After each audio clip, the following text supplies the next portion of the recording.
The world is rapidly warming, and if we continue on this path, we are headed for a catastrophic 3 degrees Celsius temperature increase in the next century. However, our target should be to limit the temperature rise to 1.5 degrees Celsius, and we have less than 10 years to rectify this situation, and the current efforts to reduce carbon emissions are very insufficient. To address this challenge, we can make use of carbon markets. Now, carbon markets operate on the concept of exchange. Just as we exchange glances, ideas, gifts, and currency, we can also trade carbon emissions or credits to reduce them. While we work towards reducing carbon emissions, developing the technology needed to achieve zero emissions will actually take time. Even if we switch to electric cars, airplanes and buildings continue to produce carbon emissions. Therefore, we need to find a way to capture and store carbon from the atmosphere to prevent further contribution to global warming. The good news is, trees naturally capture and store carbon. The downside is that deforestation is a major issue. However, carbon markets can actually help combat deforestation. They insensitize landowners to preserve trees by compensating them for the carbon pollution that cannot be eliminated immediately. This ensures that the trees continue to absorb carbon for years to come. Carbon markets not only reduce emissions in the present, but also secure the vital role trees play in achieving zero emissions in the future. While not a perfect solution, in the race against time, every effort actually counts. So we must take action right now. Mr. Wesley Kijedi understands carbon markets better than anyone, and he's here to play his part in making the world green again. This is Climate Pod by Caleb Koyo. Welcome, Wesley. How are you doing? I'm well, thank you. So the big question is, because on that intro I said we can just like we exchange glances and greetings and all that, we can actually do some exchange when it comes to this climate change conversation. So the first question we really want to throw you away right now is, what is this carbon trading thing? Okay, thank you for having me on this podcast. Yes. So when you talk about carbon trading, is just trading carbon. Yes. So Okay. We've talked of how people are able to exchange their emission, how they've cut their emission. So carbon trading is a country or a project being able to trade. So let's say, for example, you're planting trees. You're able to take carbon from the atmosphere and store it in the trees. We're able to quantify that you've stored this amount of carbon with these trees. So am I able to sell whatever I've stored to help another person to offset the carbon that he has emitted? So that is the exchange of... That's the exchange. Yes. The trade part of it. Yes. So why is reducing greenhouse gas emissions so important for Africa's fight against climate change? So when we talk of climate change, there are very many factors that are contributing to climate change. So what carbon trading is trying to solve trying to alleviate is reducing the amount of carbon that is in the atmosphere. When you talk of climate change and carbon, in terms of maybe what carbon does to the atmosphere or the ozone layer. So if we emit less carbon or we reduce the amount of carbon that we are releasing into the atmosphere, it means that we are heading to a safer, a greener, a more... climate, a greener continent, greener, globe and all that. True. That's actually very nice. So these carbon trading systems, are we having it so much in Africa, or it's being embraced like out of Africa as compared to back here at home? Okay. Recently is when now we've really deliberated as a continent, and also we have agreements that have been put in place, like the Paris Agreement, that is involving Africa. This was not really an African effort as per in the past. So we were not really put on the map or involved in the business of carbon trading. But now the agreement that is right now, the Paris Agreement, involves the developing countries. Africa, most of our countries are developing countries. So we've been put to be part of this carbon trading business. Yes. Nice. Because you mentioned Paris Agreement, now I have to touch on, I don't know how to pronounce it right, Kyoto Protocol that were actually introduced back in the days to, help fight climate change and everything. This actually came to effect back in the days, but it didn't really yield a lot of fruits. That's why we brought the Paris Agreement in 2021. These policies, how effective are they? Do people place so much politics with them to an extent that they don't really fulfill their mandate at the end of the day? Okay, we talk of the Kyoto Protocol and also the Paris Agreement that is currently being implemented right now. Yeah. The Paris Agreement is just an improvement of the Kyoto Protocol. Yeah. And what Kyoto Protocol, you see, these are just efforts Yeah. that the world is taking to reduce the carbon that is in the atmosphere. Okay. It's not really, we are not going to, we are trying to remove the human interference or the way humans are introducing carbon into the atmosphere. Okay. So these agreements they're there to help us to guide and so we don't have really enforcement policies to follow up if you are really doing this, but it's just for a goodwill for a better world. So it's upon a nation to follow those agreements on the protocols. Nice. So how does carbon trading differ from carbon offsets? Oh, okay. So an offset, when you do carbon offset, is just a method or a process that you're doing. So when you exchange that, whatever you've offset is now what we call the carbon trading. You can offset. Let's say if you are planting trees or you're involved in decarbonization process or the methods. So if you remove the carbon from the atmosphere, that is you're offsetting.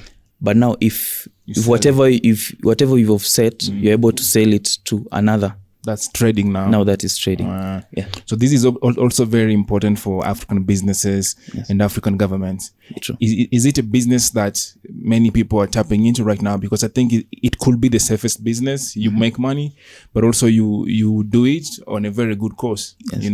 Are we doing it? Are we doing this business as Africans? Yes. If you can follow through what we've done, let's say as a country in Kenya, and what the government is doing in an effort to plant 1 billion trees. 1 billion trees, and by 2030.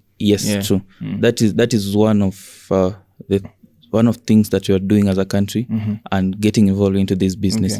So as Africans, we are now on board in these efforts. However ambitious the president's plan is to actually plant 1 billion trees, I think it's achievable. It is. Because we have very many. True. There's also a very nice concept that I actually saw this morning, the concept of cap and trade. What is this cap and trade, and how is it being applied in Africa right now as far as this conversation about carbon trading is concerned? When you talk of caps, is like it's part of the Paris Agreement, where every country has been given a cap of the amount of carbon they're supposed to produce in the atmosphere. So let's say Kenya, you have this. So the carbon is measured in metric tons. Okay. So let's say a country has been given, let's say 1 ton of carbon metric. So whatever is happening within that country, you are not supposed to pass that cap. Okay. If you pass that cap, you should now go and buy whatever the other country has not used. So that is a cap. Like a country has given a cap not to surpass. There's a threshold on the amount of carbon to emissions they should be having. That is annually. Yes. Yes. So if they surpass this, buying from the other country that has not surpassed theirs, what does that mean? That means like you're able to now you are trying to get whatever someone has not used. Yes. So that you can offset whatever you've exceeded as on your cap. Okay. Yes. What role could African governments play in establishing and managing cap and trade systems? Because we see a lot of politics. We don't pollute too much. those people pollute too much. They should be doing too much. There's so much going on. So I think there should be some role of maybe not only the government, even the private sector, even the, you know, everyone. What role should we play to manage this cap and trade system? So in my view is, if we talk of a cap of a country, what government should do is just like trickling down whatever efforts a country is doing. And let's say if it's in agriculture, does a country, like in terms of policy, what policies has a government done to ensure that we are doing sustainable farming? If we have maybe companies within a country, are there caps that you've given to these companies? Yes. So that is an effort that a government can take in terms of maybe policy making and also enforcing those policies. So that the countries are able to adhere to the cap that has been given. So every company should have their cap. Yes. And it's just a matter of just taking whatever cap they've been given as a country and dividing and taking it to trickling it down to every company. Every not only even companies, also to at individual levels. How is a country producing energy? Such kind of stuff. I understand that. So that is like localizing everything. True. It's more of devolution. True. Devolving climate change. Devolve. That's the one. So there's also a concept of carbon allowances. You know, there's the issue of we should allocate carbon allowances to companies in Africa. This can affect local industries. If you really, do these carbon allowances to every company, how is this likely to affect these local industries? You talk of carbon allowances. So if a company is given, I'm trying to get what you're saying. Let's say the Collie project. Then we have been allocated, carbon allowances. This is the minimum that you should do. This is the how far you can get with this. Can that affect how we operate? Can that affect our business? Maybe it's a manufacturing company. Maybe they produce so much, especially the industries now. They emit so much. If we try to bring this to them, can this also affect their production? Can this affect the way they hire? Can this affect So if you look at this, you should look at it with a foresight view. Like, are you doing sustainable business as an organization? What we have the 3 P's. We have profit, people, and planet. So if you should be doing as an organization, you should be doing the 3 P's. Like, you should be sustainable.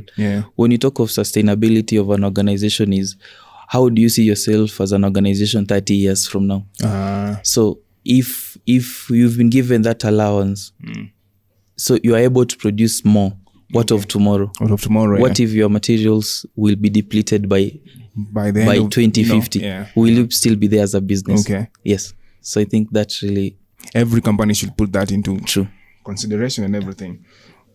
We have these carbon credits, and we have factors that can, influence the kind of pricing that we have in the market right now.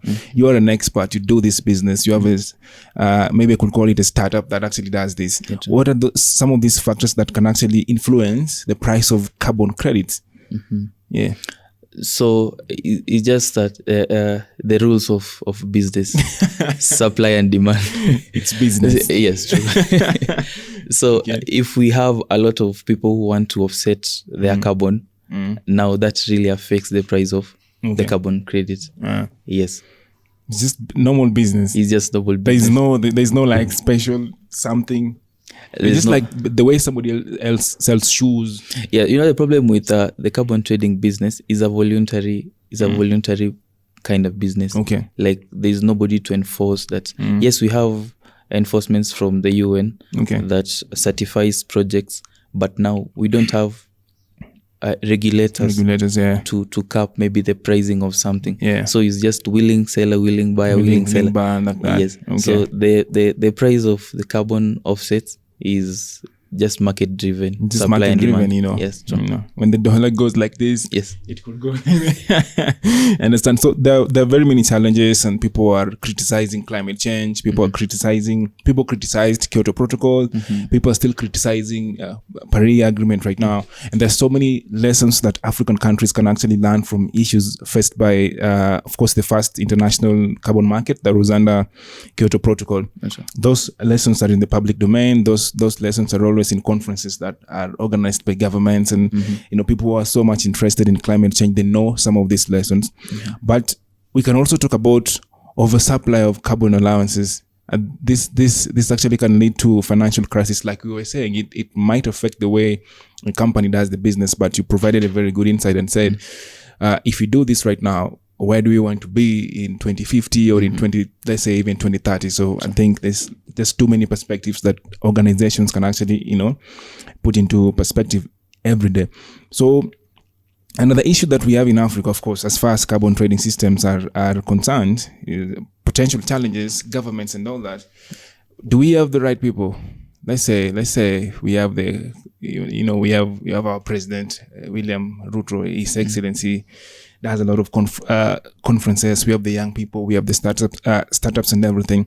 Do we have the right environment to really drive this conversation, to really localize this carbon trading thing, so that everybody can actually know, oh, this is actually something? Yes. Because the first time you were talking to me about this, it sounded so cool. I didn't even know it's climate change anymore. Like it sounded like somebody wants to sell me a chocolate. It was so easy. Do we have the right people to campaign for this? Yeah, I think we are somewhere.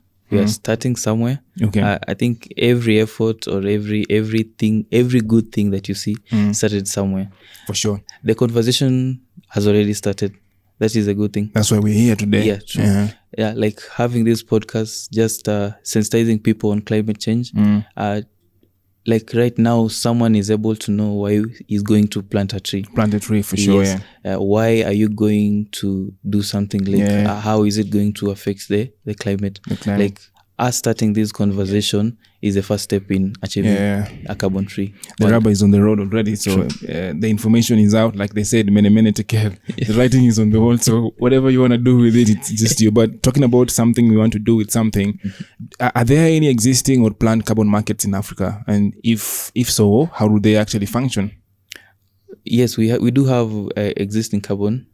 So what in the Paris Agreement, countries are able to exchange their carbon offsets. Yes. So we do have the carbon, like you're able to, it's not really only in Africa. Yeah. You're able to, like you can trade with other countries. With the countries. Like in the Middle East. Like China. Like, yes. Like right now as Kenya, we are trying to tap into the Middle East market. Yeah. Yeah. They really want to, because the oil stuff. Yeah. They're trying to offset. Offset, yeah. Yes. So we do have existing markets. Okay. Yes. They're there, we are looking at the benefits that we can get from this, global trend, like you're saying, that is moving towards carbon trading. I understand there's a very large market in China. Why do you think there's a very large market in China? Because companies are in China. And China is always open for business. Yes. Anytime. Chinatown. They're always selling. Yeah, they're really selling. I think, of course, that market being so huge in China, that could potentially affect pricing in Africa. And also, that could be a very big thing for us here in Africa, because we can have a lot of people trading this, and that's going to be so cool for the climate at the end of the day. So, however way we get the market, as long as the market is there, it's cool. It's cool. It's nice. It's nice. And also, China, I think, because of the industrialization that's going on in that country, many companies, be it phones, be it what is really goes to China. Okay. Yeah. So I think they really need the carbon to be offset from their end. That's why it's a big market. It's a big market. Yes. I understand that. Are there some trainings that you do, or some trainings that you are aware of as far as, carbon markets are concerned? So there's a lot of information on the internet. Okay. Like just reading through different articles, first of all, of being able, let's say the Paris Agreement. If you go through the whole document, you're able to understand what is carbon trading. And we have a lot of articles, a lot of videos, a lot of podcasts talking about what is climate, what is carbon trading. So we do have a lot of content in relation to carbon trading. I feel like it takes someone with a big interest to really find out the type of content they want, so that they can influence the other people as well. So how can Africa ensure that its participation in carbon trading does not lead to a displacement of population or unfair economic impacts? Because like you said, it's business. It's business. Yeah, true.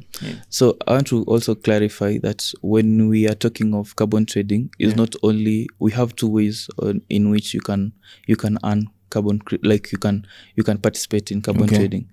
This one that's called carbon sequestration is where you take the real carbon from the atmosphere, and maybe, let's say if you are planting trees, you're able, the trees are able to take the carbon from the atmosphere. And then we have the second participation level, is called decarbonization. Decarbonization is you just reducing the amount of carbon. Let's say you are using stoves to cook. And then now you're using gas. You see, you've reduced the amount of carbon that is being taken to. So you can participate in this carbon trading business. So if you talk of displacement of people, yes, there are people who can. You want to plant trees. And also these can really affect food security. Like people want to get into this business, just plant trees and get money, not food. So governments should really strike a balance on how much trees do you want, how much, at what level do you want people to participate. So that there's a balance that you need to strike. Get the right land. Don't displace people just because you want to plant trees. And if you have to displace them, show them where they're going to go first, because I think that's very, very important. So do you think carbon trading could be an effective method of addressing climate change? After everything is said and done, we have a lot of methods. Do you think this could be the best way? So in my view is, if we follow the protocol that are existing, if we have the right policies, I know we have a lot of criticism around the protocols and the agreements that are already in place. But if we do follow like keenly, this is just an effort. It's try and error.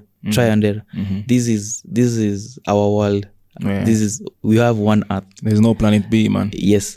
So if we take these efforts that are being given to us, if we follow them, it's an effort. We're trying to have a carbon zero. But you are not saying that it's the best. It's not the best. It's one amongst many strategies. We're just trying to have efforts around this. Just trying to play your part in it. So before we actually finish, what are some additional strategies that might be more suitable for African countries to reduce greenhouse gas emissions away from carbon credits and carbon trading? Also, what I talked of when you talked of devolution, I don't know how you can make this a process, but devolutionizing the climate change conversation and all that. True. So we've talked of decarbonization.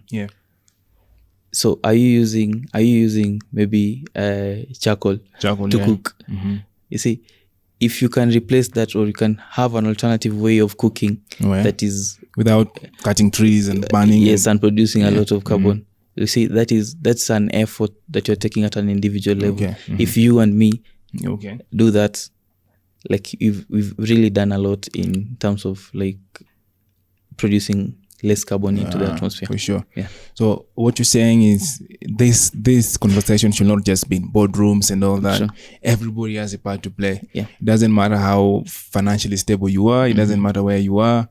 If you're always leaving your house and the switches and the sockets are on, maybe if you just turn them off, that's your participation. Wesley, thank you so much for your time. Thank you. If there's anything you want to add, or where we can find your startup, where you're doing your trainings and all that, maybe you could do that right now. Okay, so I have a startup called Zero Carbon. We are just trying to incentivize those who are participating in decarbonization efforts. Okay. So you can reach to us, zerocarbon.africa. Zerocarbon.africa. Thank you. Definitely, we are going to reach out. Personally, me and my people going to reach out to your people. Then we will see how we can make the world green again. Yes. Thank you so much for your time. Thank you. We appreciate Thank you for that. having me. So guys, that was the first episode of Climate Pod. Remember, we are on a mission to make the world green again. So there's so many strategies, there's so many efforts, there's so many agreements, there's so much politics going on right now. But you have to like stop the noise and think of what you can do as a person in your village, at your workplace. Just change your routines a little bit, and that will go a long way in making the world green again. I'm Caleb Coy, and thank you so much for watching Climate Pod this week.